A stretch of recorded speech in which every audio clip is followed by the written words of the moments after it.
صحابہ کرام علیہم الرضوان آپس میں انتہائی شفقت کرنے والے، ایک دوسرے سے محبت کرنے والے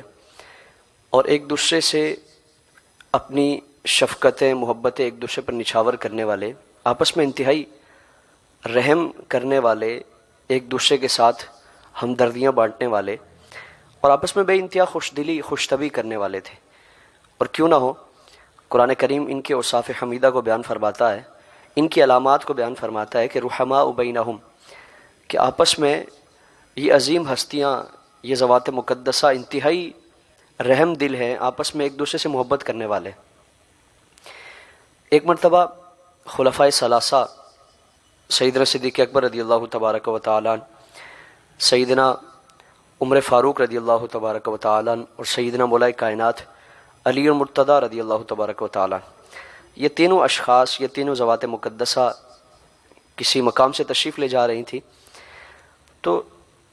چونکہ صحابہ کرام میں، خلفائے راشدین میں سیدنا صدیق اکبر دراز قامت کے تھے، سیدنا عمر فاروق دراز قامت کے تھے اور حضرت مولا کائنات آپ درمیانی قامت کے تھے۔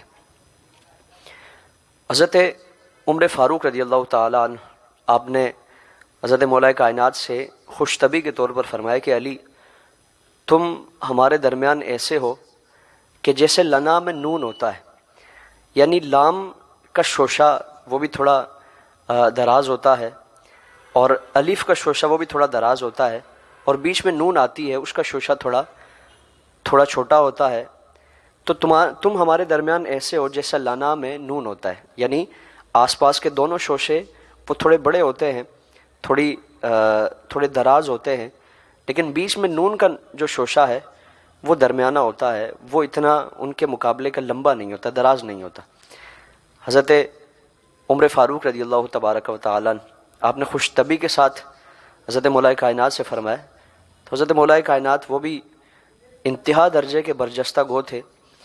تو آپ نے فرمایا کہ عمر، میں اگر لنا کا نون ہوں تو پھر تم یہ بھی سوچ لو کہ اگر نون نہ ہو تو تم دونوں لا ہو، یعنی تم دونوں کچھ نہیں ہو۔ حضرت مولا کائنات نے بھی خوش طبعی کے ساتھ